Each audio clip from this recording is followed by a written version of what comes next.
This week on Chewing the Crust, I'm joined by Steve Frazier, author of Release the Coffee Cuffs, Winning the Battle with Caffeine. We talk about the science, the mindset, and the madness behind our caffeine obsessions and how we take back control of your energy, sleep, and sanity without giving up the joy.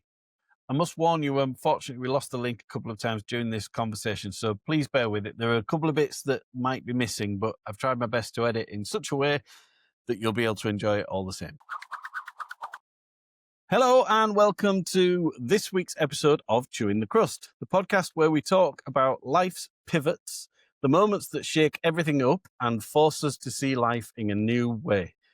Today, I'm joined by Steve Frazier, author of Release the Coffee Cuffs, Winning the Battle with Caffeine, and founder of the movement by the same name. Steve's story is fascinating. A man who literally broke up with coffee. He lived to tell the tale, and now he's here to help others reclaim their energy, their calm, and their mornings.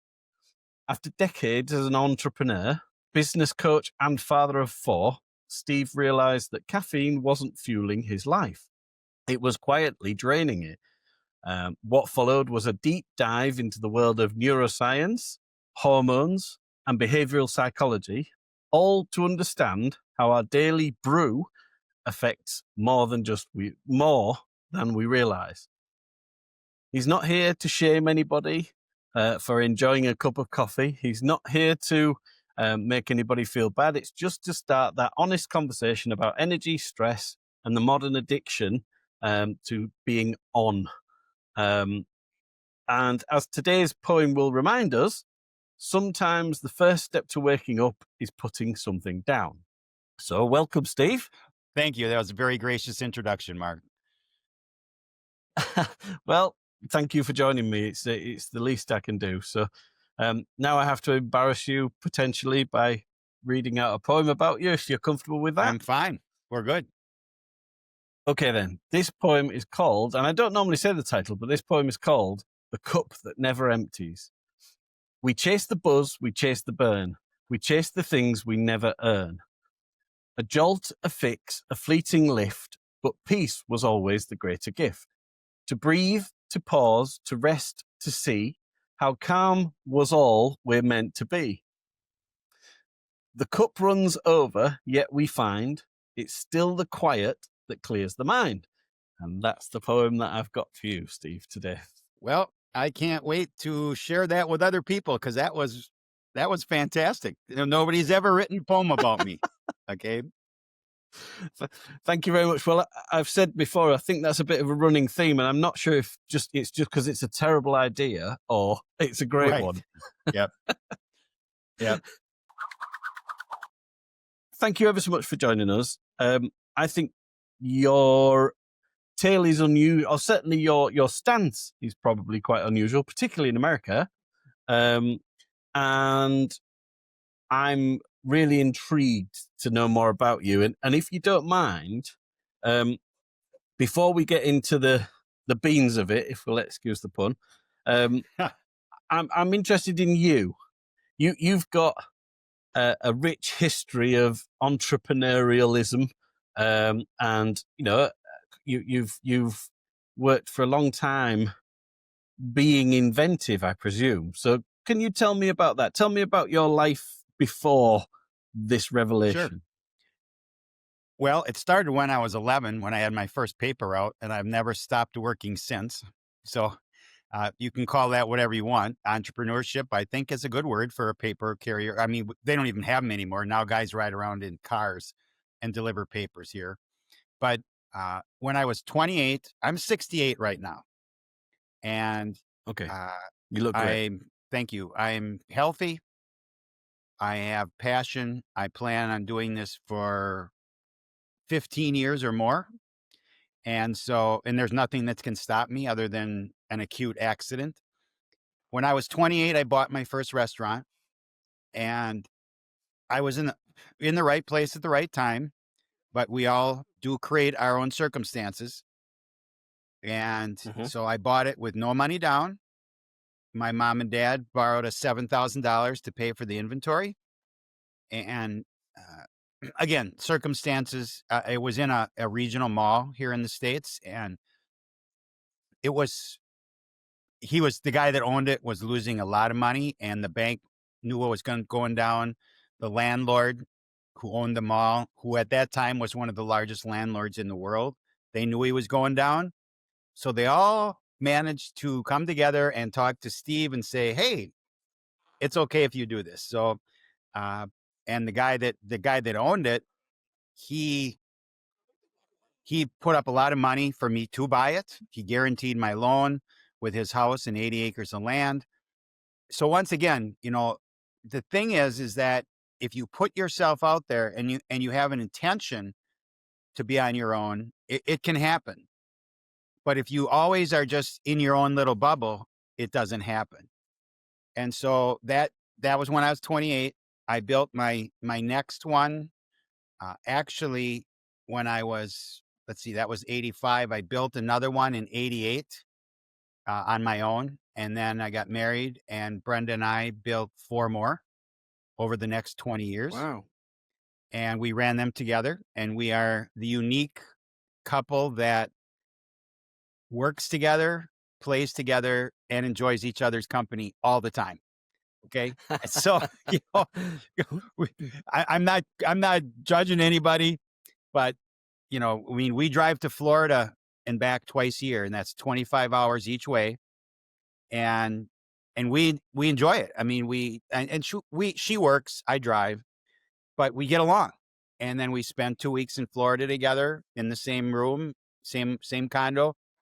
And so, and then after in 2008, we closed our last restaurant due to economics. Basically, we had a pretty big recession here. And so that kind of put a dent in our restaurant business. And I did a number of things after that. First one was I was a realtor for 5 years, and then I traveled for 3 years all across the country training Microsoft Excel. And the reason I did that was to learn how to speak, and it did teach me a lot of things. And ironically, when I started, I thought I was a great speaker, and as I started to do it, I realized I really was terrible. Okay, I was a lot of ahs, a lot of ums, a lot of just bad speaking habits. So about where things really changed in our life was 13 years ago. Brenda, my wife, got sick. And for 2 years, we saw 17 different doctors, which she called ologists because they all have ologists behind their name, rheumatologist, and 16 out of 17 just said, "Hit the door. We can't help you." Never even acknowledged what she should do. One guy told her it was all in her head. One woman told her to just go on massive narcotics. Our general practitioner, our MD, was the only one that admitted in the first meeting that we had. She said, "I don't know what's wrong with you, and I don't have the answer. So I need to send you to these other people." So over those 2 years, Brenda went from 115 pounds to 89 pounds. So 11 years ago, our daughter started a natural health practice. She came over to our house, and in 15 minutes, tested Brenda. And this is with energy work and muscle testing. So it's more of a Eastern approach. He doesn't deal with any prescription drugs. She deals with supplements. She's our primary caregiver now. And she looked at Brenda after 15 minutes and said, "You have Lyme disease from the waist down." Well, that makes a lot of sense. Because general medical doctors don't know a lot about autoimmune. Okay. There's no criticism here. They just don't know because it's not treated with a pill or with surgery. It's got to be treated with root cause. And so what happened then is Brenda became celiac and grain intolerant, and she can't eat processed food. Now, this has never changed. And so we went into the natural health rabbit hole, which in the long run is a great rabbit hole to be in because you live a lot longer if you don't eat processed food, okay, or how we eat.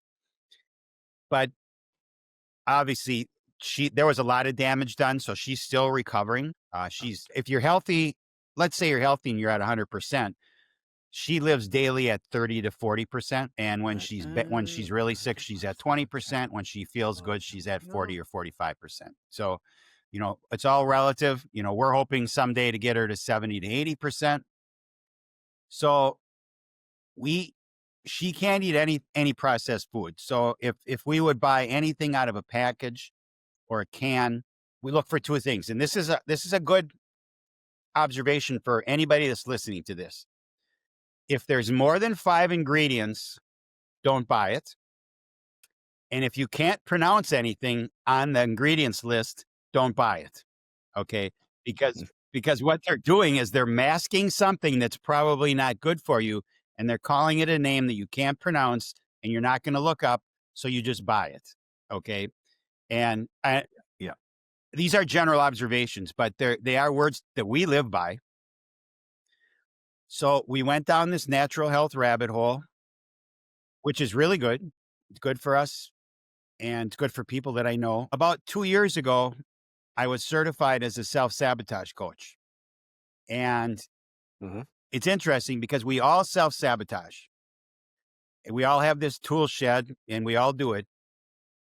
If you know about it, though, you can actually address it. So one of the pillars in self-sabotage is the physical pillar. And that has things like nicotine, alcohol, caffeine, drugs, prescription drugs, overeating, lack of sleep. These are ways that we self-sabotage our bodies. And as I looked at all the different things that I could affect or influence people, I realized that caffeine, as I researched everything, caffeine was perhaps the largest.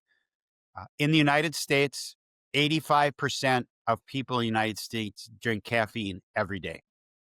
That's 200 to 300 million people. Worldwide, it's about 80%. I think that there's probably areas in Africa and the poorer places that don't have access to caffeine because they can't afford it. But otherwise, what comes down to is that I have this huge audience and none of them want to hear what I have to say. And I think you can relate to that because it's called cognitive dissonance. And this is something I'm going to explain for your listeners. We are programmed through our lives to believe certain things. And particularly our subconscious is programmed from up until about we're 7 years old. Everything that we learn in our subconscious is in there from the first 7 years of our life. Now we can reprogram that, and that's the good thing. The bad thing is that if you've been programmed in the wrong way, that doesn't leave. And so we have all these people that have been programmed from birth that coffee is not necessarily is good for you, that it's the key to success, it's the key to happiness, it's the key to successful parenting. If you look at moms that have a mug that says, "Don't talk to me before I drink this," or "Don't talk to me before 9 o'clock in the morning," whatever. And whether it's coffee, tea, caffeine is a molecule. It doesn't matter how you package it. It's the same concept of you can put a dress on a pig. It's still a pig, right? Okay. Caffeine is caffeine. And so if you eat a lot of chocolate, you're getting a fair amount of caffeine. But coffee, tea, energy drinks, soda. And so I figured that, and I did a podcast about 2 months ago, and I was talking about this cognitive dissonance, and I said, my journey here is like the salmon swimming upstream to spawn. Everybody's seen that picture in their life, And the guy chuckled and he said, the host, he chuckled and he said, "No, Steve, you're the salmon swimming against a tsunami." And he's absolutely right, because True. My book was published about 3 months ago, and I've handed it out to family and friends. Almost every time, the first thing they say to me is, "You can't take my coffee from me." And my response is pretty simple. First of all, I have no desire to take your coffee from you because it's your body and you get to put in what's in there. And the second thing is that I can't make you stop. Okay. I can't. And because we all have free will and free won't. And that's a very unique concept. And we could talk about that for the whole podcast, but we won't, because you decide what goes into your body, because everything you put in, your body then uses either for you or against you. So like in my wife's case, when she had to go grain free and gluten free, I went on the same diet as her. Okay. I lost 30 pounds in 3 months. Now, and obviously in the United States, the wheat is a little different because it's got glyphosate in it and it's GMO. And when you get over into Europe and the UK, a lot of your wheat doesn't have glyphosate. In fact, I think it's banned in most of those countries, right? Yeah. So, and so there's a number of reasons why I lost 30 pounds, but bottom line was, as I wasn't eating GMO food anymore, things like that. So I took on this challenge of going against the grain. Okay. And so I'm not anti-caffeine, and my book is not anti-caffeine. I am pro-health and pro-knowledge. And all I ask is, if you know someone that has some of the things we're going to talk about, if you would share this with them, either share the video, share the podcast, share the information. Okay. Or even just share where they can buy my book. Okay. Because we need to spread this message. Yep. People are being affected negatively, health-wise, by caffeine, and they don't know it. And ironically, you remember 85% of the people in the United States are drinking caffeine daily. Well, that also includes 85% of doctors and nurses. Okay. And perhaps even higher, because they need energy. They work long hours. So if they see a symptom in their patient that might be caffeine related and they don't have that, they do not correlate caffeine with that symptom. And so, and we're going to get into the symptoms shortly. However, they have cognitive dissonance. Okay. Is because they've been trained throughout their medical career that caffeine in some cases can be healthy. And I'm going to say this right now and get it out. There is no study in the world, randomly controlled trial, that says caffeine is healthy or good for you. Now, there's some big studies that have been done on coffee. And I mean, we're talking 500,000, 1 million people. And what they did is they found that people that drank a certain, 3 to 5 cups of coffee a day sometimes had a little longer life expectancy and were sometimes a little healthier. Now, realize these are observational studies. They're causal studies. They're not randomly controlled trials. The caveat here is that these studies were done with half caffeine coffee and half decaf. So let's say you do a study of 1 million people, 500,000 were with caffeine and 500,000 were with decaf. The results were the same. So what does that tell you? It tells you that the caffeine was not the primary mitigating factor. It was what was in the coffee, and that polyphenols, there are some good things, antioxidants. There are some good things in coffee. Okay. But the caffeine is not the substance that's helping you. And I'm going to talk about decaf right now, so I don't miss this. Normal decaf coffee still has 10 to 15% caffeine in it. Okay. So if you're sensitive to caffeine, you're still going to be affected. And also, decaffeinated coffee has a lot of chemicals in it, because most ways to take the caffeine out of coffee is with chemicals. Now, if you look at this, I'm drinking a cup of coffee. Okay. Well, wow, that sounds kind of hypocritical, doesn't it? However, my coffee is organic, Swiss water processed decaf. And in the show notes, I'm going to send you some links and you can put them in your show notes. So that takes out the water. Yep. Swiss water process takes out 99% of the caffeine, and it's organic. So I don't have any of those nasty chemicals. And I have a paper in there on the Swiss water process. I got nasties in their coffee, things like that. It's just fun facts to know and tell.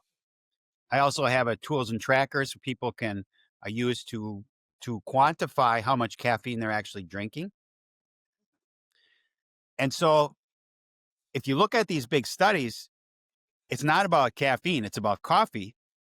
And so caffeine is not going to extend your life. There's an influencer here in the United States, and he sells coffee, and he's very, very, very wealthy, very well regarded. He did a reel a couple of weeks ago, and my wife sent it to me. And he made this statement. He said, if you drink 4 to 5 cups of coffee a day, you're going to live longer. And then he said, Americans get 67% of their antioxidants from coffee. Well, the first statement he made was just blatantly false, okay? Because he had nothing to back it up. But he's making millions of dollars selling coffee, so he's going to say this, and nobody's questioning him because he came out with a really clean coffee, which is great. Still got caffeine in it. Doesn't have quite as many chemicals. The second thing he said about the antioxidants is quite literally true, with another caveat. And that is that people in the United States eat so little food that has antioxidants in it that they actually get most of their antioxidants from coffee because they drink so much coffee. So he's not lying. He's just not telling the whole truth. Whatever you want to call that, manipulation, white lie, whatever. Okay. And I dug into this. I mean, I did a deep dive because this disturbed me that he was making these claims. And so I'm gonna go through my routine, and I'm gonna tell you how my day goes, because then everything else I talk about comes back to this. Okay, so when I get up in the morning, the first thing I do is I have an east-facing window, and I look at the sun. Well, now when I get up in the morning between 5:30 and 6 o'clock, the sun's not up; it's still dark, and so I have a sun lamp. And what that does is it helps boost my cortisol. Cortisol is a stress hormone, but it's naturally produced every day by your body to give you that initial boost. Okay, this is natural. And I'm gonna make a statement here. Our bodies are wonderfully and beautifully made. How often and what do we eat to screw it up? Right? So that's a question that you can ponder at your convenience. So after I look at the sun, I do my sun lamp, I then drink 20 ounces of lemon water. And I put some other stuff in there, which isn't necessary. And what does this do? Well, it rehydrates my cells, because you dehydrate overnight. You're obviously not putting anything in because you're sleeping. So then throughout my day, my cortisol goes down and my melatonin and my adenosine goes up. Now, many people have heard about melatonin, okay, but very few people are familiar with adenosine.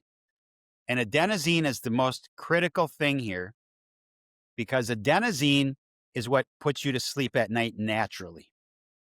And this is what we're looking for. We're looking for this it's called your circadian rhythm. What wakes you up, what puts you to sleep. Cortisol, adenosine, and melatonin. Now we're going to talk about caffeine's role in your circadian rhythm. The caffeine molecule is very similar to the adenosine molecule.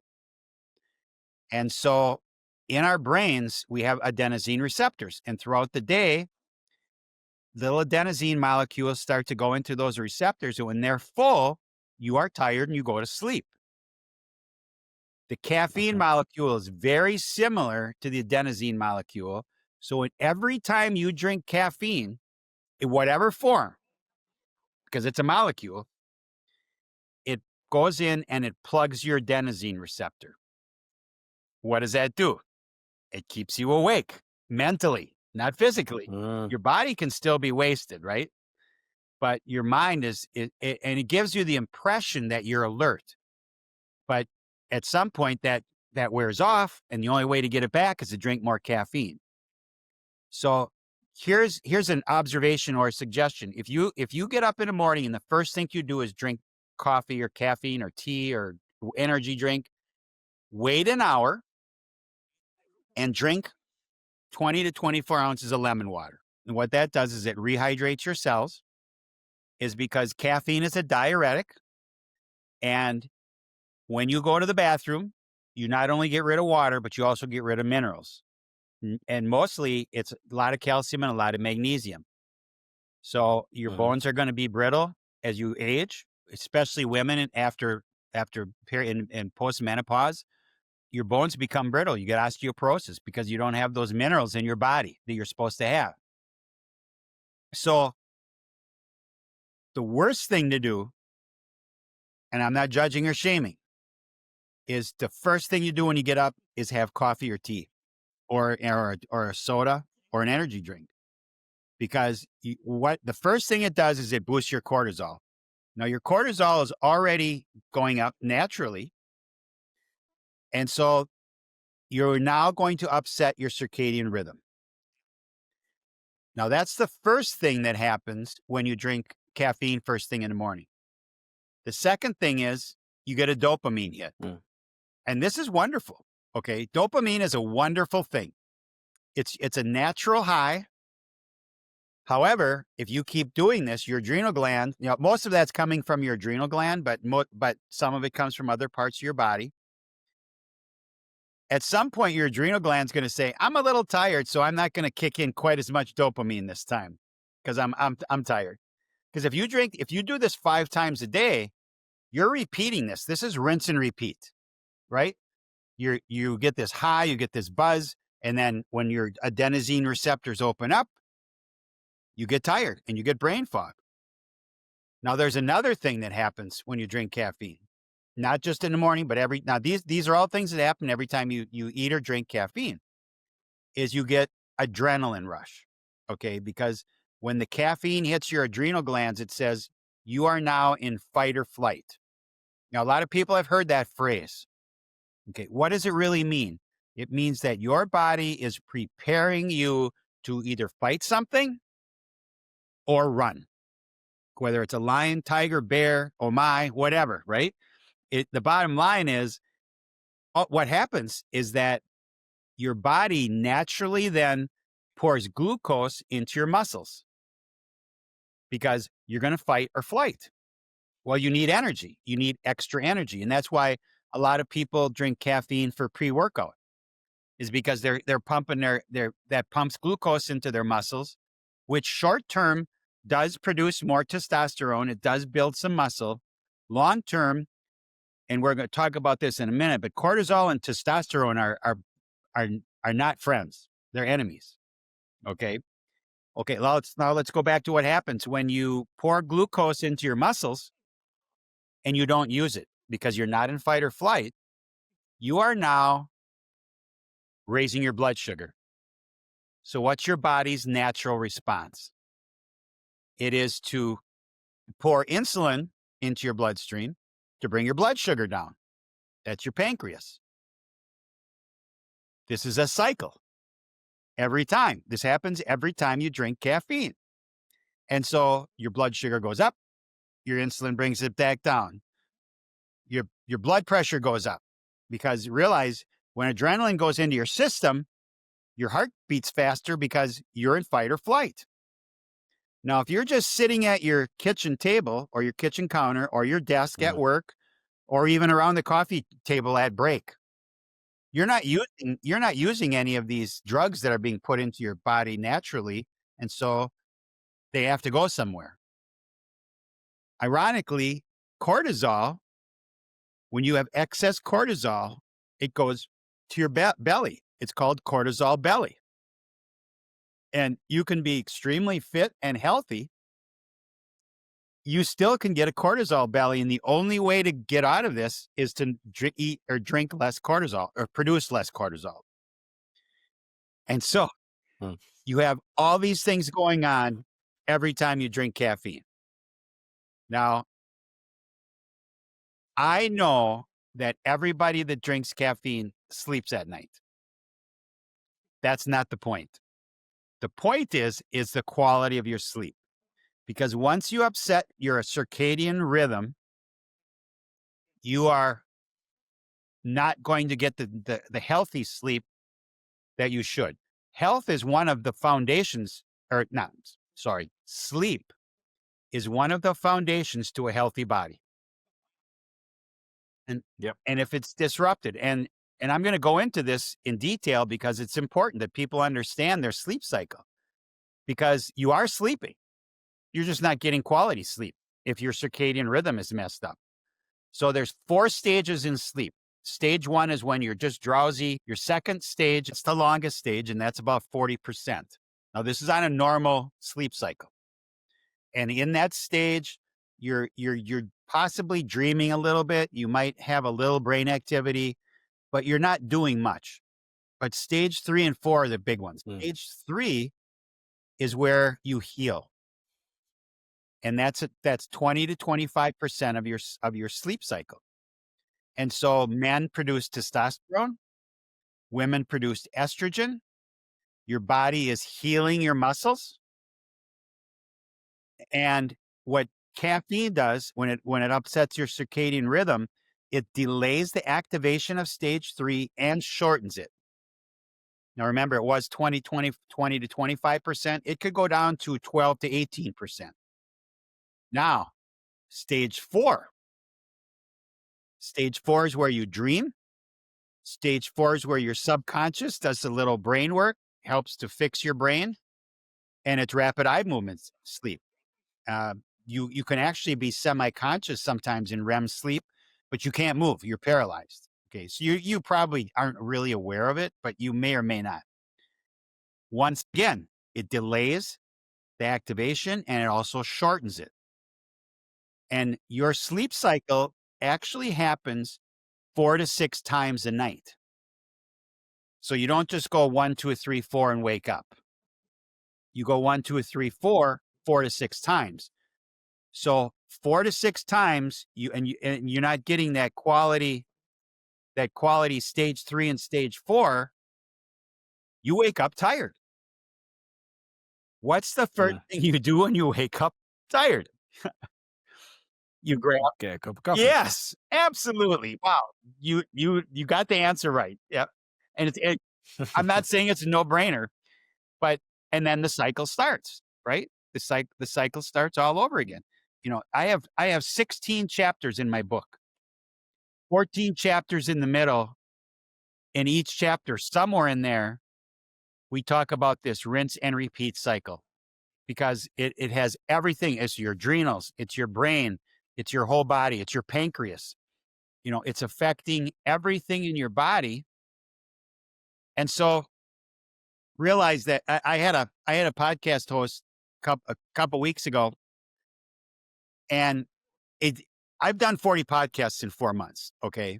And I enjoy this. I'm spreading my message. And he said to me, he said, I drink a Diet Coke at 11 o'clock at night and I go right to sleep. Now, I'm not going to argue with him because he is, okay. He's stating objective fact. What I didn't say, because I didn't want to get into a disagreement with him on his podcast, was that the quality of his sleep was terrible. Because now realize he's drinking this all day. Okay. So he's not just drinking a Diet Coke at 11 o'clock at night. He's doing this when he wakes up and he's drinking it all day. And what can actually happen is that you can actually flip your circadian rhythm. So when you wake up in the morning, you're really tired. And when you go to bed at night, you're wired. Okay. And it takes a while to reset. It can take, and some people, it can take a year to 2 years. And the first chapter of my book is called Anecdotal Stories. And it's literally 20 people that have quit caffeine. And it's their story. And I originally had it as the last chapter, kind of as an entertainment value. But then as I put it together, I thought, this is really a big deal because everybody that reads this is going to find themselves somewhere in that first chapter. Because the stories are extremely powerful. And it talks about withdrawal. And I will tell you right now, I don't recommend cold turkey. I did it 2 years ago. 11 years ago, I quit caffeine because I had a health scare. I thought I was having a heart attack. And it was literally caused by caffeine. It was premature ventricular contractions. And whenever I'm not on caffeine, I don't have these. I can't feel them. So like every good addict, I thought I had it under control. I went back on for 6 years. 2 years ago, I quit cold turkey, massive headache for 3 days, massive brain fog, massive fatigue. And so don't always taper yourself. That's my suggestion. That's my recommendation. I recommend it here. I recommend it in my book. I have a coaching program. Tapering is a better way because you don't have these huge withdrawal symptoms. But when we get back to the sleep, if you don't sleep well, you need something to get going in the morning. Because your circadian rhythm is messed up, you aren't necessarily getting that natural cortisol boost in the morning. Because your body doesn't know it. Your body doesn't know that's when you're supposed to be up because you've messed with it. Now, how does caffeine affect men and women differently? Well, first of all, blood pressure is in both instances, but in men in particular because they take a lot of pre-workouts and things, and women do too. But your blood pressure goes up, and it stays up because your body is used to having that fight or flight. It also affects testosterone production. I mentioned this earlier, that cortisol and testosterone are not friends. The more cortisol you have in your system, the less testosterone you have and the less you're going to produce. Because your body is now producing other things and not testosterone because the cortisol is flooded into your system. Now, why is testosterone important for men in particular? Is because it's used to build muscle and it's also for your libido. Okay. So if your testosterone is low, you don't necessarily want to make babies all the time. Where a normal person, normal guy wants to make a baby every day, right? Okay. I'm just saying, but it also affects the quality of the man's sperm. So it fractures it and it makes it less mobile, it's fractured. And so when it actually gets to the egg, it may not qualify as a keeper. Okay.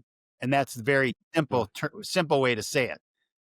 Now, it also affects men emotionally because it makes them anxious. It makes them nervous because you're always in this fight or flight. Now, ironically, as you know, very few men want to talk about this. Because we don't talk about our emotions. We don't talk about this. We can't be a real man if we talk about our emotions.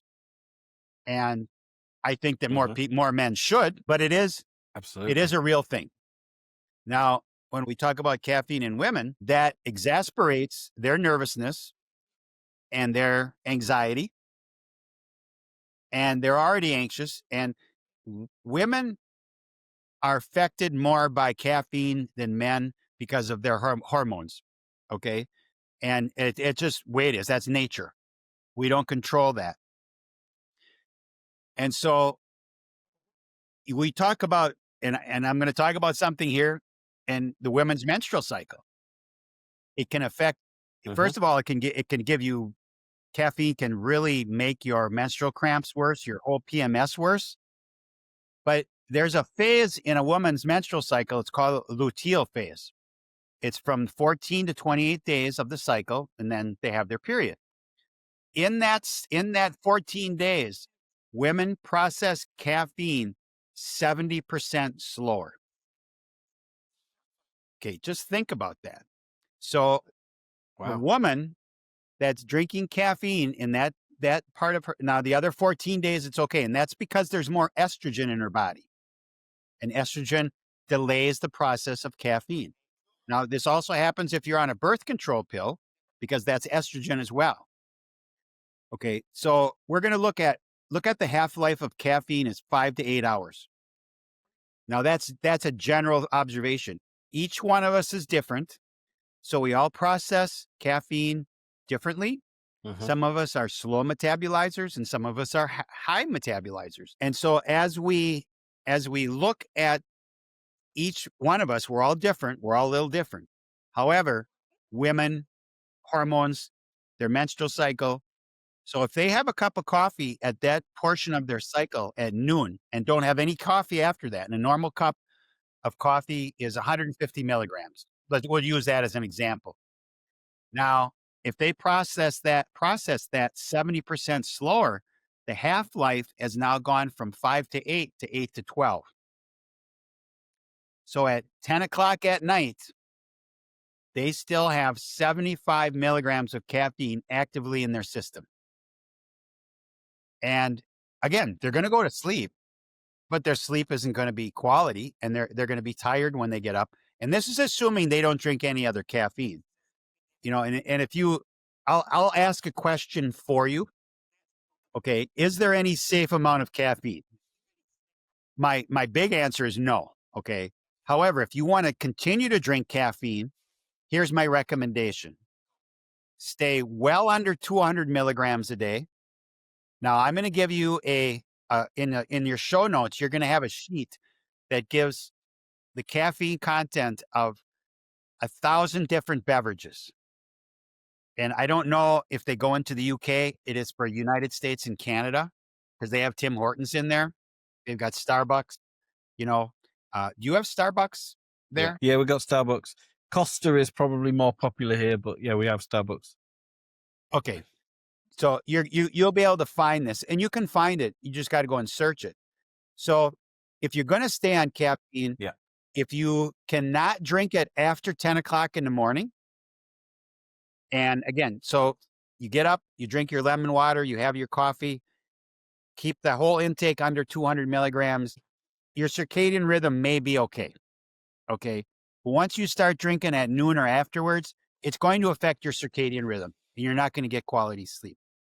Okay. And I'm people are going to say, well, what does he know?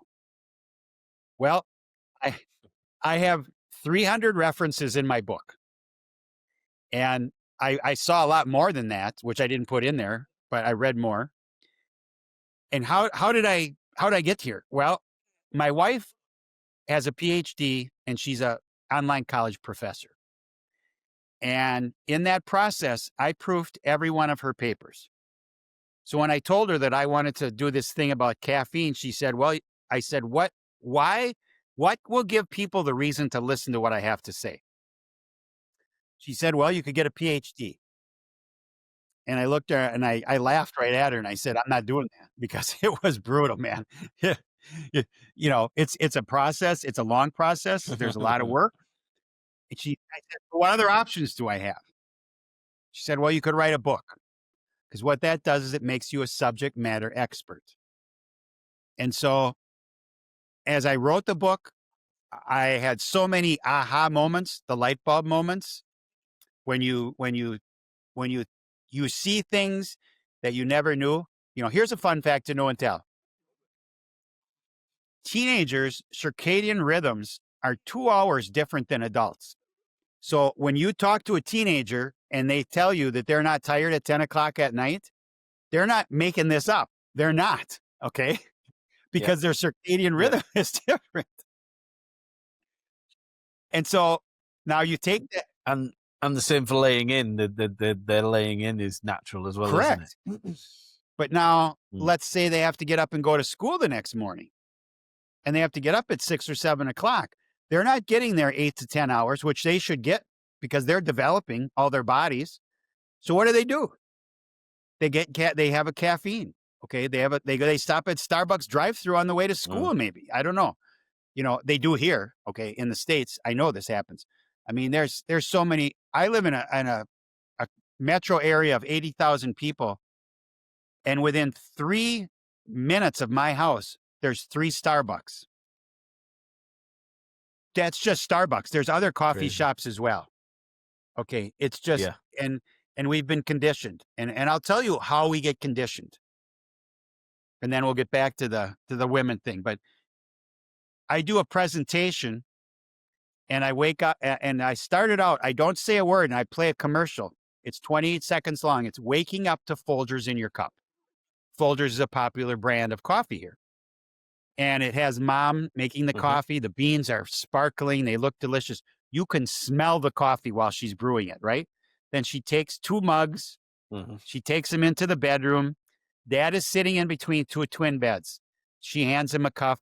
He's got this big smile on his face. He puts it up to his nose. He smells it. He takes a sip. Big smiles. I'm getting a dopamine hit just talking about it. And then 2 little boys jump out of their beds and they come and they each go over Dad's shoulder and they look at him, watching him drink his coffee. And then they have a group hug and waking up to Folgers in your cup. This is the American dream. However, what has this done to those children? Okay.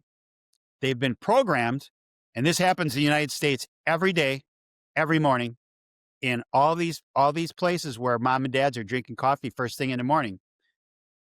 The child looks at the adult, at mom and dad, and says, coffee leads to successful parenting, it leads to happiness, and it leads to a good life. And they have been programmed, and this doesn't go away unless you can beat it. And you can beat it. You know, you do go through hypnotherapy, affirmations and things. And I do all that in my programs, and I don't need to get into that. So realize now, mom has that cup of coffee in her hand, and it says, don't talk to me before I drink this. Well, for the kids that can read, they're not going to talk to her before she drinks it, okay? Because they're not stupid. They can read the coffee cup. So we talked about, the anxiety, the nervousness, and the phases of her cycle. But what does it also do then? And my mission here, as I talk to you and many other podcasters, and in my book and in my speaking, is to spread information in case you know someone that's being affected by caffeine and they don't know it. Okay. My micro mission is right here. Can you see this? This is a fetus. Fetus does not have free will or free won't. The fetus relies on whatever mom puts in her body. And I've got a lot to talk about. This is my micro mission. Again, I can't make anybody quit caffeine, okay? And I have no desire. However, if you know someone that is pregnant or that's pregnant and drinking caffeine, I would like you to share this information, okay? First of all, as adults, we process 95% of our caffeine through our liver through an enzyme called the CPY1A2. There's no quiz on that, okay? But that's what it's called. Babies don't develop that enzyme until they're 3 to 6 months old, out of the womb. So while they're in the womb, all the caffeine that's going into their body, which crosses the placental barrier and the blood-brain barrier, is stored. Now, here's a scenario. And I realize when I talk about these things, which I'm about to talk about, a lot of different things about how caffeine can affect the fetus and a mom. This is not happen every time. There's a lot of pregnant women that drink caffeine and have healthy babies, okay? However, caffeine can lead to low birth weight. It can lead to miscarriages. And these are all documented studies, okay? I'm not making this up. It can lead to stillbirths. It can lead to developmental issues after they're born, as ADD, ADHD, low birth weight. Now, all I'm asking is that mom doesn't drink caffeine while she's pregnant. Just stop for 9 months. Then go ahead and do it, right? I'm not asking for much here, because the fetus is completely dependent on mom and what she puts in her body. Now, I'm going to touch on something I didn't touch on, the estrogen and the testosterone, how it affects men and women. Okay. It is a documented fact that couples that are trying to conceive can conceivably not be conceiving because they're both drinking caffeine. because the sperm is fractured, the motility and the mobility are down, and there's less blood flow to the egg because the muscles constrict, and so you have a less chance. Now, I'm not telling you that that you can't get pregnant if you both drink caffeine, because obviously you can. Okay, hands down. However, if you know someone that is struggling with conception, and they're both drinking caffeine, this could be a mitigating factor. And so, again, do you know someone? That's my message. And if you, as you go on, you say to yourself, is perhaps that me? Is this, is my health being affected?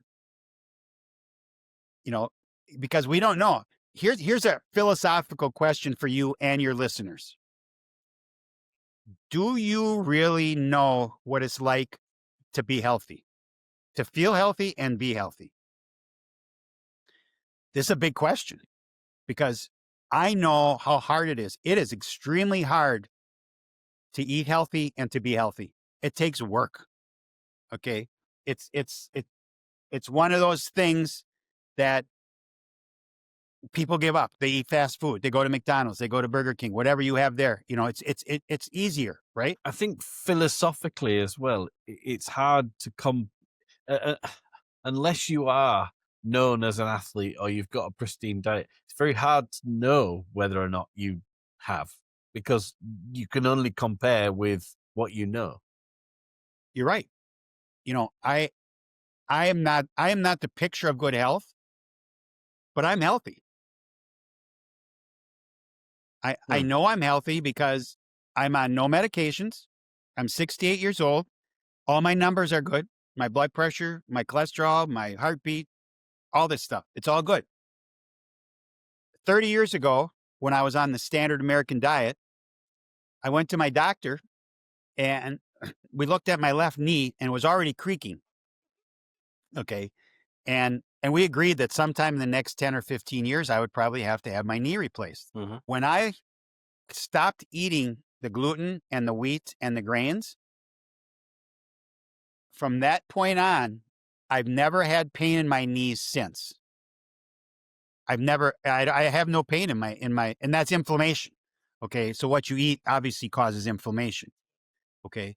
So I try to eat as healthy as I can. I don't have a choice at some point, because if I give my wife processed food, she gets extremely ill. And the bottom line is that I'm not going to do that, and a lot of this was trial and error. And so you sometimes have to figure out, what should I eat? My daughter is a natural health practitioner, and she's a chronic caffeine user. And she went to a seminar three weeks ago in New York City for a new supplement line. So when they do these seminars, they do muscle testing, because this is all energy work. And she was paired up with a gentleman, and he looked at her and he said, your second highest sensitivity is to caffeine. This is on a Sunday. So she flies back Sunday night. She calls me up Monday morning, tells me all about her seminar. And she said, I'm going to go down to 75 milligrams a day. And I said, hold on. I said, you got to figure out how much you're using. Okay.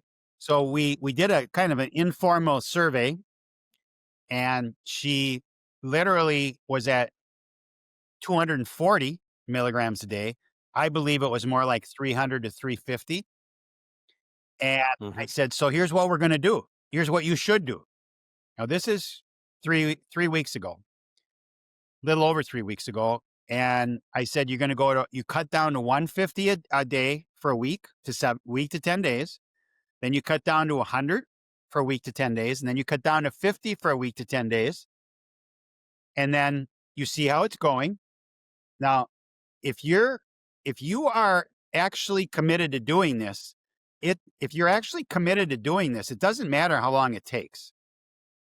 The end result is, if you want to get off and you get off, it's great. So last week she called me up and she said,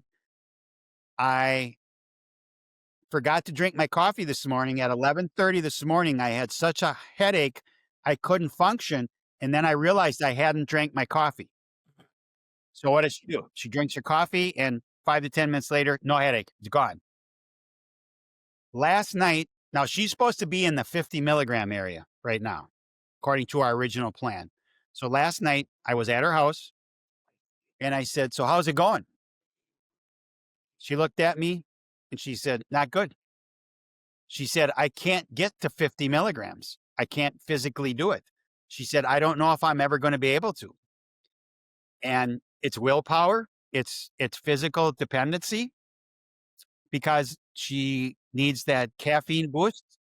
And there is something, and she may or may not ever see this podcast, but I'm going to say it out loud. Okay. This is willpower. If you're going to do something, you don't try to do it, and I've done a number of podcasts with addiction experts, recovered drug addicts, recovered alcoholics, and other guys that work with recovery. And there's this concept of trying to quit. If you try to quit, you never will quit.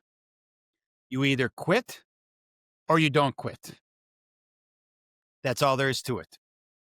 And so she may be, at some point, she's going to realize that she wants this out of her life, and she'll make the commitment that she needs to make.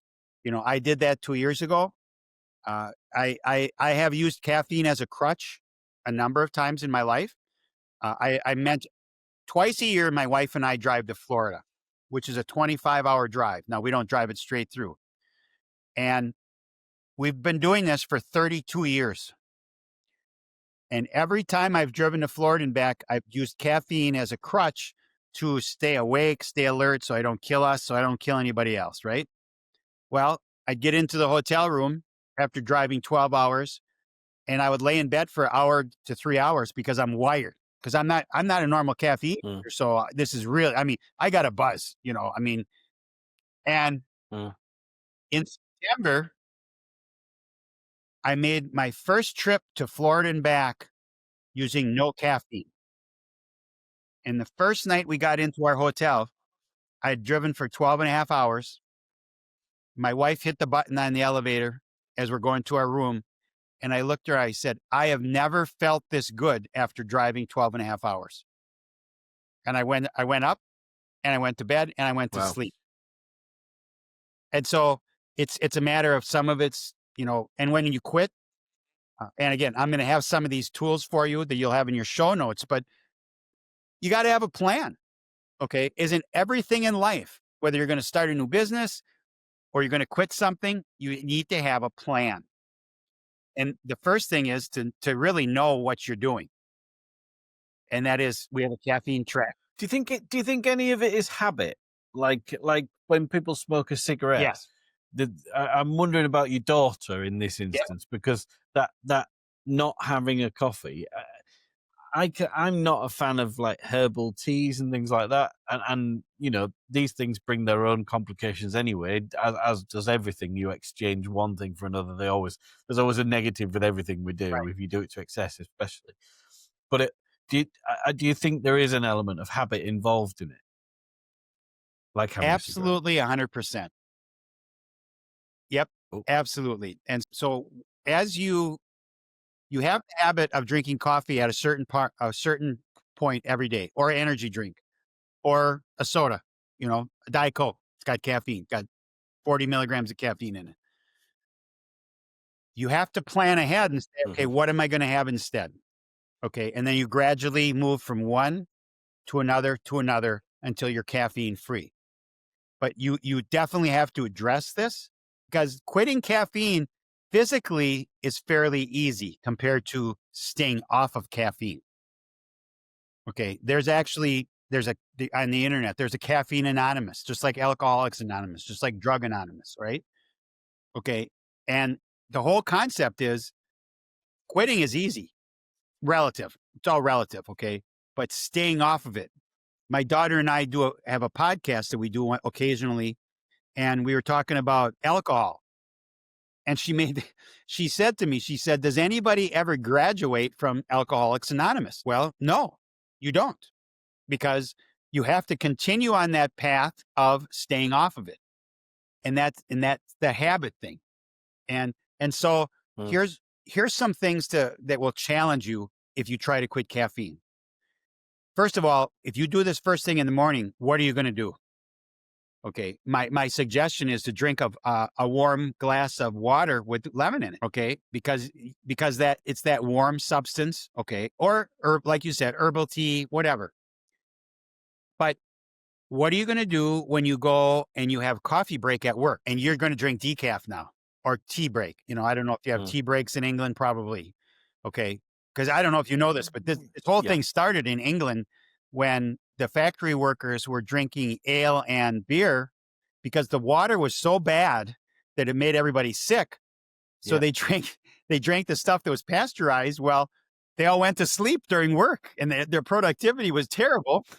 And so and at that time is when Great Britain was in India and China, and they found the tea thing, and they brought it back and they started giving their employees tea, and productivity doubled and nobody went to sleep. Okay. So, and I think also there was in the UK, although we have coffee houses now, but back in the day before tea was really big, I think we had coffee houses here, and then they gave way to tea, and now they're back again. Yep. So you have to think about how are you going to replace your habits. I had breakfast with a good friend of mine about 3 months ago, and the waitress came up to our table and said, "Can I get you guys coffee?" Because obviously everybody always starts their breakfast with coffee, right? So he says, "Yes, I'll have coffee." And I said, "I'll have decaf." And he slams his hands down on the table and he looks at me and he said, "Decaf?" And I said, "Yeah." I said, "Decaf or caffeine doesn't agree with me." And about 5 or 10 minutes later, I said to him, I said, "What you just did to me, 8 or 9 out of 10 people would have had regular coffee after you said that." Peer pressure. Okay. And this goes back to my self-sabotage work. Okay. Being part of the herd is where you're comfortable. Okay. I'm a rebel. I'm not part of the herd, and not just caffeine, a whole bunch of other things. Okay. And that's why some people like me and some people don't. But the thing is that when you stop doing something that everybody else is doing, you're an outcast. So what are you going to do? How are you going to address this? Well, interestingly, I gave up drinking last August, drinking alcohol, that is. At Christmas last year, I went out with my mates. I wasn't a massive drinker anyway, but I would say I would drink because they were drinking and because they put me under some pressure to drink to some extent. And there was an expectation, not necessarily by them, but just by society, that I would drink. And last year I didn't. And they sort of said, "Why don't you drink anymore?" And actually, generally, the reason was so that I can say that I don't drink, so I don't get pressured into drinking if I don't want to. Right. And it genuinely works. Yep. So you have to be. So I feel great now. Yes. Oh yeah. And I used to drink 3 to 5 times a week. Now I drink 1 to 3 times a month, and I feel better. I do.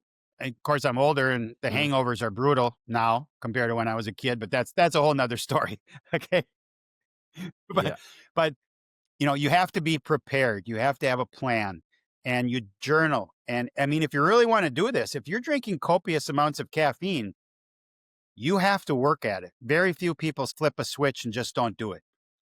And because of social pressure, because of family pressure, maybe, if you get together with your family on Thanksgiving and everybody's having a drink and you're not, you don't fit in. And it's the same with caffeine. And so as we look at all these things, and we've just touched on maybe 5 or 10% of all the negative effects that caffeine can possibly have on you. Okay. But at the end of the day, caffeine is not good for you. Short term, it has advantages, and I'm not discounting that. If you occasionally use caffeine, so if you use caffeine 1 to 4 times a week, not all day, but just once, Okay. What are you going to accomplish? Well, you're going to get that dopamine hit. You're going to get the cortisol rush, and you're going to get adrenaline. Okay. And it's real. Now, the chronic caffeine user doesn't get those highs anymore. All you're doing is reaching a baseline.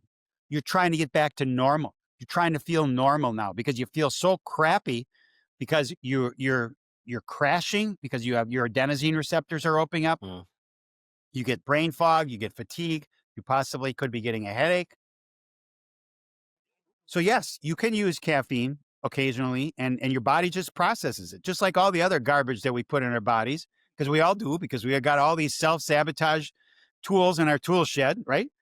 I mean, I do stuff. And I think also just to be fair to the world, it's not just self-sabotage, is it? It's industrial sabotage and commercial sabotage. You can innocently self-sabotage because of a lack of understanding as well. Yep. They are constantly programming you. Okay. If you look at, I don't know what the major TV shows are in Great Britain. I don't watch mainstream TV here anymore. We record certain shows and we watch them. We fast forward through the commercials. But here's an example. There's a movie that came out 20 or 25 years ago called Fight Club. Edward Norton, Brad Pitt. Yeah. Okay. It is documented that in every scene of that movie, there's a Starbucks coffee cup in there. And your subconscious picks this up. Correct. Right? So what do? Well, if I want to be like Brad Pitt, I need to drink Starbucks. Okay. I mean, and it's on billboards. It's on the radio. There's a guy in the UK. His name is Darren Brown. And you know who he is? Yep. Yeah. I mean, and if you watch some of his stuff, he did a documentary called The Push, and he got 3 out of 4 people to push a guy off a ledge and murder him. Now, it was a stunt man and he was hooked up, but he had 70 actors. Okay.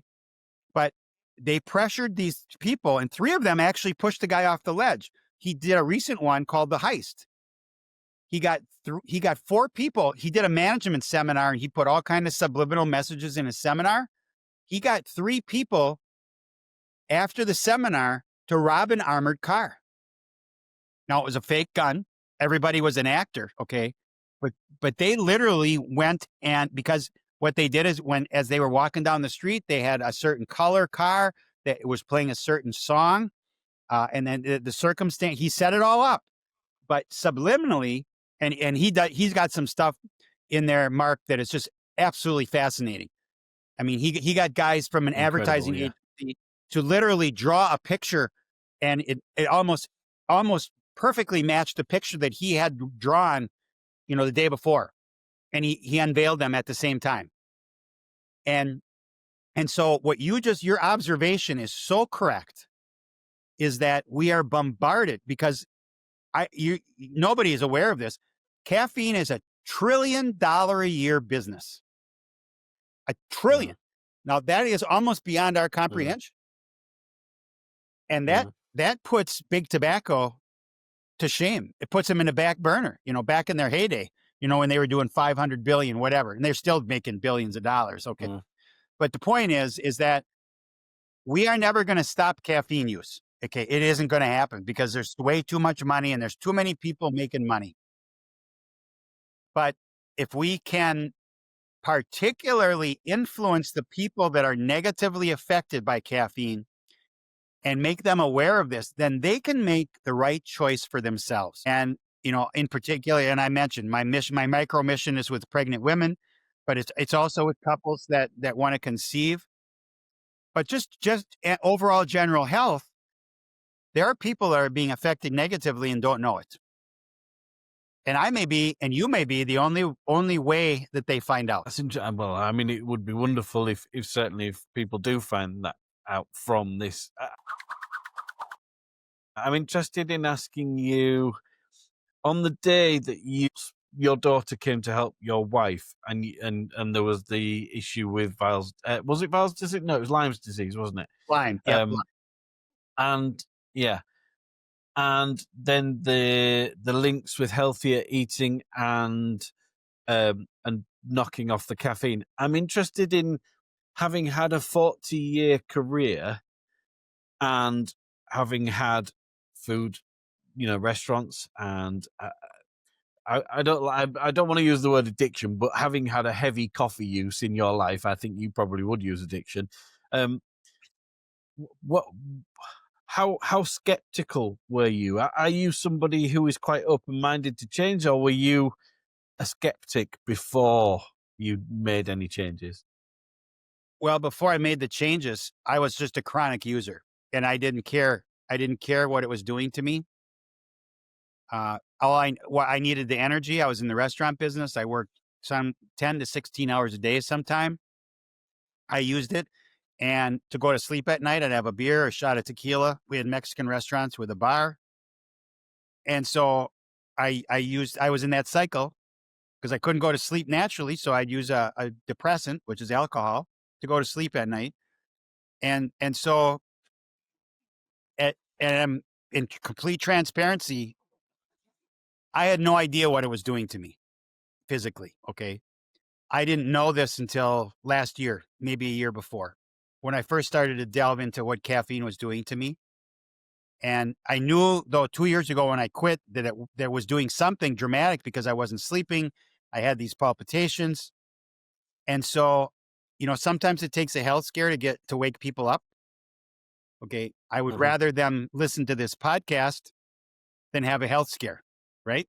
you know, or have their bones go Yeah. because of osteoporosis. The reason I asked this, and it's kind of a continuation of what we were saying about alcohol, and your friend, banging the table and saying, you know, caffeine free sort of thing, Right. because I think society has created it so that the minority choices are weird, or and I know why. There are things that minorities get involved with, or there are people who are skeptics about aliens and whatever, and even those, they could be correct, but and I'm Right. not I'm not into that. I'm not a moon landing person. All of those kind of things. Yep. I'm quite happy for other people to believe whatever they like, but you sort of coined it yourself, and I know, having researched you and having spoken to you now, I know you've done your homework. You've done it, and I'm a scientist, so you've looked at it scientifically, you've looked at it biologically, um, and it, is it difficult? Because if you had heard this podcast and this message from you, your old self had heard it, would it have been poppycock to you, or would it have been something that you would have opened your mind to? 30 years ago, I would have ignored it. And Yeah. maybe that's an age thing. Maybe that's a wisdom thing. Now I listen to things. What I've done is a lot of this has to do with cognitive dissonance. Okay. Is that I realize that, you Yeah. know, I realize that there's so much out there. Socrates said something. We don't know what we don't know. Okay.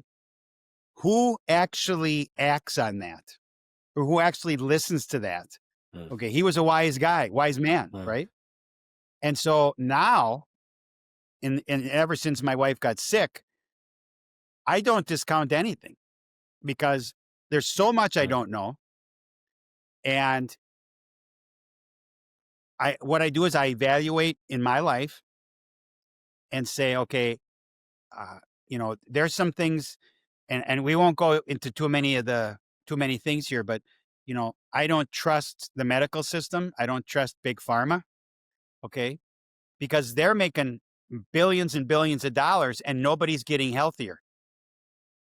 Okay. mm, So where's the cause here? Where's the when I go to the doctor, I don't go to the doctor anymore. I go to see my daughter. But when's the last time a doctor asked you what you ate? mm. Really? I mean, really? They don't. They don't ask you what your diet is. Yeah. And Well, so Yeah. I think Only it's when I that, go in and say I'm overweight. yep, here's a pill. Here's a pill. Take this and you'll lose weight. Mm, It's not that you shouldn't eat, a half a gallon of ice cream every day. And I'm mm, just using that mm. as an example. I'm not telling you drink a half a gallon of ice cream, but the No, point I is, understand. You're right. yeah, it's who. One of the things we found out in my wife's journey is that there is no one advocating for your health other than yourself. No one, because there is no profit in you being healthy. Just think about that. That Mm. that is a profound, real statement. Well, it's the everlasting light bulb, isn't it? Yep. But as no one's ever going to sell the everlasting light Nope. bulb because they won't sell any light bulbs Right. anymore. Can you imagine if somebody and I'm going to hit this just slightly. I believe that there are ways to cure cancer that aren't being talked about. Cancer, again, is $1 trillion Uh-huh. a year business. What if a cure for cancer became mainstream and all of a sudden we cut cancer by 50%? That $1 trillion business went to a 500 billion. It isn't going to happen. And that's why No. I have no hope that caffeine will go away. I just want to help people that are being negatively affected. But I do think it takes sometimes for you to reevaluate your beliefs. And you said about cognitive dissonance, and I mean that even comes down to when you're searching for your politics or whatever. You put a slant on everything, and the way to beat that is to go to either a neutral, reputable source or always search for the opposition, which is generally what I do. Yep. I look up what I don't want to know to try and find a balance. But that cognitive dissonance and the skeptic, in order to change those beliefs, you have to have your foundations shaken, and clearly sometimes that requires you to take a chance. And usually, if you are of a very strong opinion on a certain subject, or you didn't realize you were until it was put in front of you, which is probably where you were with coffee. Yep. You need a reason to try something new, and certainly that's quite a lot of my book is about that. Because in the working classes, I think we are overlooked by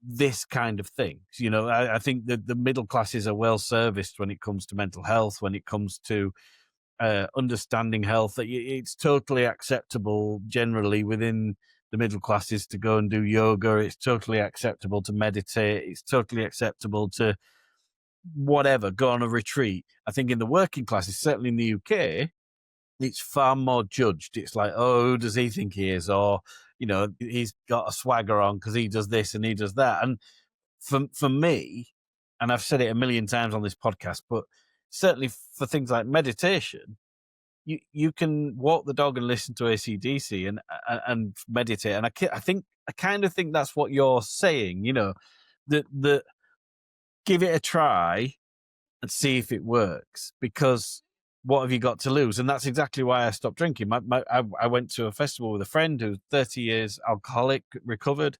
And I said to him on day 2, I haven't had a drink. And he went, oh, that's great. He said, do you feel any worse?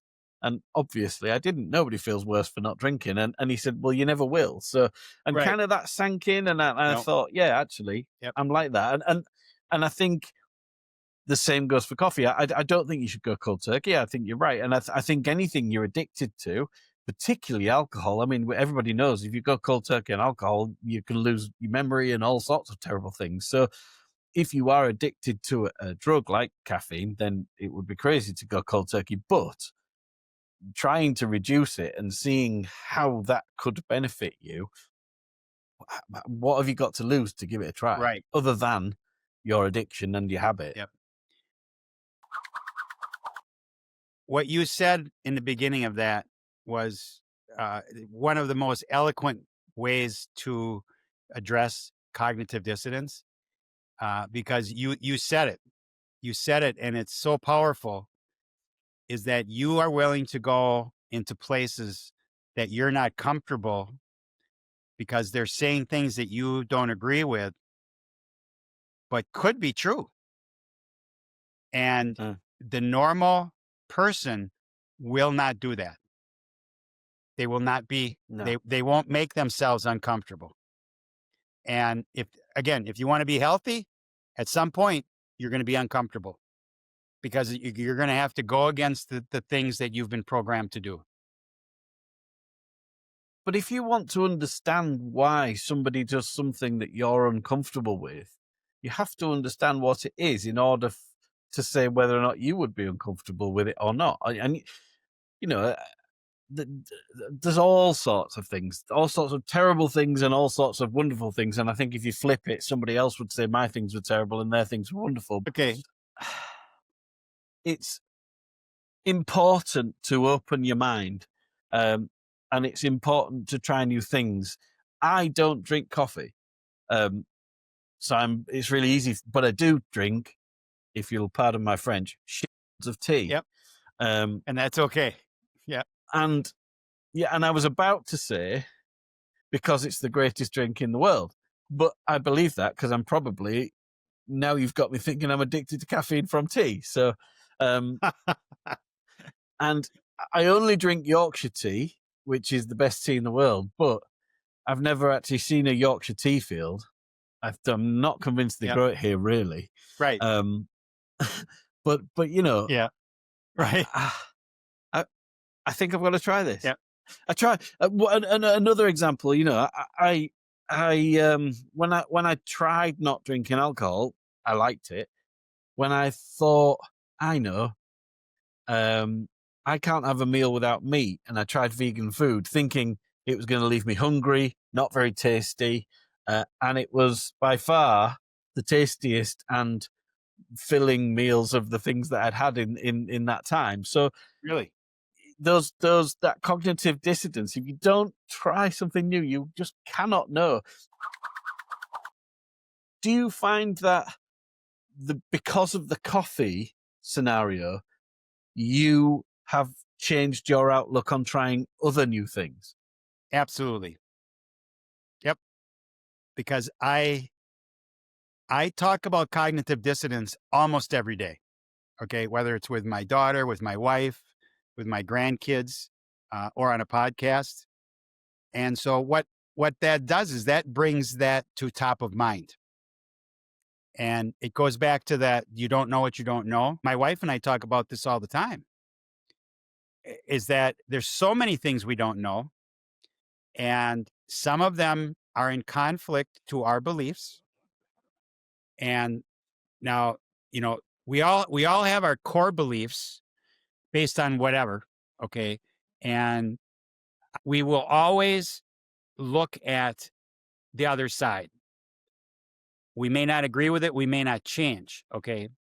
Because we have all established certain beliefs that are probably not going to change based on how we were brought up, based on you know, fundamental things.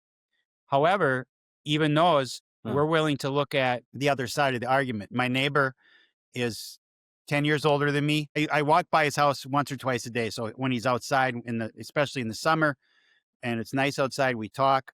And we were talking about some things that we talked about politics. Okay. We talked about socialism and capitalism. And he thinks that socialism is a great thing, and I don't agree with that. I think capitalism is the way to go, but that's my opinion. And he said, well, I'll debate you anytime you want. And I love to debate. And I said, a debate is based on objective facts, not your opinion. And so, and that's why, and that goes back to right where, when I wrote the book. Okay. The book is not my opinion. The book is objective facts. It's how you interpret it. Okay. You can say, well, that doesn't happen to me. Well, if you drink caffeine, some of those things you don't control because your body is taking over. Your adrenal glands are taking over, your pancreas, you know, your brain. And so if you want to, I'm willing to talk about anything and listen. I'm willing to listen. I'm not necessarily going to be swayed or agree with what they say, but it comes down to so many people won't even listen. Well, my family, when I handed them the book, two of my kids said, I'm not reading this. If you put on Audible, I might listen to it, but I'm not reading it. No desire. They don't care if your dad wrote a book that might help them. Don't care. They're doing what they're doing. Okay.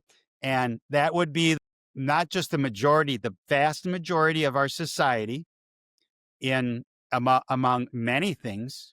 Okay. But in caffeine, caffeine affects so many people, and the 99% of them have no idea what caffeine is doing to them, doing to their adrenals, it's doing to their brain, to their sleep. But they don't want to know, because if they know. But I think you can take caffeine out of that sentence. Personally, I actually think, and I think you are alluding to this, but I think if it's something people want to do nowadays, because even in I'm 46, and even in my lifetime, I've seen there's an argument, and I don't necessarily see it, that freedoms have been taken away. And if they have, I think it's perhaps in the way you've been describing, because it's through commerce and through advertising that perhaps freedoms have been removed. Yeah. But and there has been a rise of more open-mindedness, certainly on one half of the political spectrum. Yep. But we're at a point today, I think, where the divide between society is as great as it has been probably since the 80s, maybe even the 70s. And but if it carries on like this, things just become secular, But if, as you're talking, and I know we've got a bit heavy with this, but it is, you can take caffeine out of the conversation, because if somebody doesn't want to do something nowadays, because everything is so accessible, and Amazon deliver tomorrow, and you can get McDonald's delivered to your house, and you can get sushi in every tiny little supermarket now. All of those things are so accessible that they don't have to do the things they don't want to do. And Yes. I think that goes against someone like you, who is wishing to offer your experience, knowledge, and study as an assistance to others, and only that, for them to make their own decisions. Yes. I think there's a danger that you seem like a heretic, or so, almost like you're preaching the Bible, that, but you're just making it available for them to make the choice. And I think personally, that's probably the biggest thing that goes against you in your situation, is that people see you on paper, you potentially look like an evangelist. Well, actually, you're not that. You're simply making the knowledge aware and available, but it goes against society's wish, and therefore it makes you less palatable for the day. Oh, it makes me extremely unpalatable. Yeah, and I'm okay with that. I have big shoulders, Mark. Okay. I can take this. I've been in, I after 40 years of being an entrepreneur, I haven't seen everything, but I've seen a lot. And, the buck has always stopped with me, and I'm okay with that. And if people don't like what I have to say, don't listen. If you don't want to quit, don't quit. It's okay. At the end of the day, this sounds kind of harsh. Okay. I don't care if you drink caffeine. It has no influence on me. Okay. You're the one that's going to suffer the health benefits, right? Not me. Yeah. Okay. Yep. Now, and the only exception I have here is the unborn child. Okay. Because that child is defenseless. That's the only time I would say maybe we should address that. Okay. Otherwise, it's your call.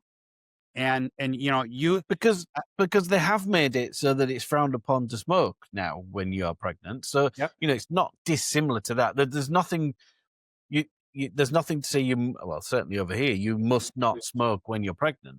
but it's widely known it would be bad, and the same for drinking. So why not coffee? If just why not coffee? Other than it goes against that palatableness, and I think it's very easy in this scenario. If you replace the word caffeine with cocaine, you then start again. For me, it starts to sound worse, but it is a very similar thing in that your choice is your choice. Oh, you're back again. I lost you for a second. Yeah, your choice is your choice, but I feel for you. Do you remember the Baz Luhrmann song "Sunscreen"? Do you know that song? Well, in the same way that I'm going to get homework from you after this, I urge you to go away and listen to Baz Luhrmann "Sunscreen," and basically, it's just a guy talking about life and his experience of life. It's a song, but it's a spoken song. It's nearly a rap, but it's not a rap. And everything in it is basically how I live my life. I live my life to what the person says. And one thing he says in it is, be careful whose advice you take. If somebody is selling you advice, be particularly careful. If somebody's willing to give you advice for nothing, you should listen carefully, but still be cautious with it, because advice is like, I can't remember what he says. He says advice is like recycling experience, and some of that isn't great, but you should listen to it if it's for free, because what you're saying, I think, is you've got nothing to gain from trying to help other people be better other than trying to make them be better. So your advice to me is worth listening to because you're not after any reward. Hi, everybody. I'm afraid at this point in the recording, we lost Steve's microphone. So we were winding up the conversation. I'm not going to tell you what he said, but he did say some very kind things about the podcast, which were really nice of him. And we finished on a high, but we didn't really discuss much more. But unfortunately, his microphone stopped working, so we lost this last bit. Interestingly, Steve, in the kind thing that you said a few minutes ago to me, there's two things. I think not many people listen to hear. I think sometimes I'm just a Tim Pot podcaster. I'm not even a podcaster. I do this because I want to spread the word of people who I think are taking something and making it inspiring. So I just do this. I'm not an author. I've written a book, but I'm not an author. I've written a book out of frustration because I want to help people to see that it can be different. It doesn't have to be the way it is. And my goal with the book, and you'll hopefully understand this, my goal with the book was to help one person feel better. And if I could help one person feel better, the book was a success. And I know it's done that. I already know it's done that. For me, every other person now who feels better, I'm in profit. And the other thing that I would say is, as well as people not being active listeners, I think some people have a podcast because they want a podcast, and they have guests because they want guests, and they perhaps don't listen truly to what the guests are saying, and they don't maybe do the research before they speak to people. And that might be wrong of me. Maybe they do. Maybe it's just different people have different interests. But in my day-to-day job, my job is to be annoyingly impartial. And hopefully that allows me to listen to what you're saying. And in some cases, be honest. I hope I've been totally honest with you. And the reason I said what I said earlier about that sort of risk of being seen as an evangelist, and I don't think you are for a moment, but I think on paper there's a chance that puts people off because they don't want to stop drinking coffee, not because you're an evangelist. And I think that requires me to remain impartial enough to be able to observe that. and that perhaps maybe helps me offer you what I've offered you today, because it's important. It's not my place to have a strong opinion. It's my place to listen to yours. And the same. And because I have ADHD, everybody I speak to is my best friend. So you're now on the best friend list, Steve. So thank you very much for that. Wow. Well, Steve, the book is available on Amazon. You've just allowed me to do an advert. The book is available on Amazon. The Piety Man's Guide to a Healthy Mind is available on Amazon. It's possibly the best book you'll ever read, but possibly is a big word.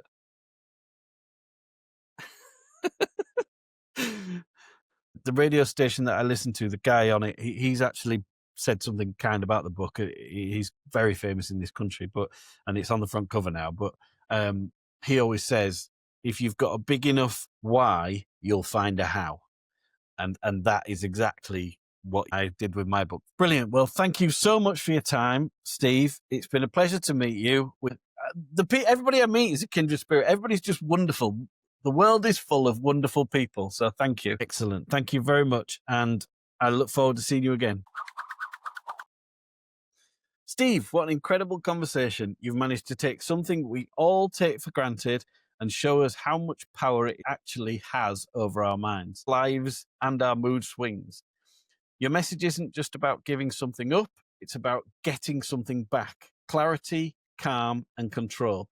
If you'd like to find out more, please visit releasethecoffeecuffs.com. Grab Steve's book, Release the Coffee Cuffs, Winning the Battle with Caffeine, and follow him on social media. All the links are in the description below. And as always, don't forget to like, share, and subscribe to Chewing the Crust. Every share helps these conversations reach somebody who might really need them. And it could be somebody who has a caffeine addiction. As Christmas approaches, remember you can't pour from an empty cup. Give the gift of laughter, comfort, and reflection this year with the Piety Man's Guide to a Healthy Mind. Perfect for a stocking filler or a sofa afternoon with a brew that's hopefully caffeine-free. Find it on Amazon in the link in the show notes. Thanks ever so much for listening. We'll be back again in a couple of weeks with another exciting story from somebody inspirational. Please remember, look after yourselves, look after each other, and we'll see you next time. Thanks ever so much. It's been a joy.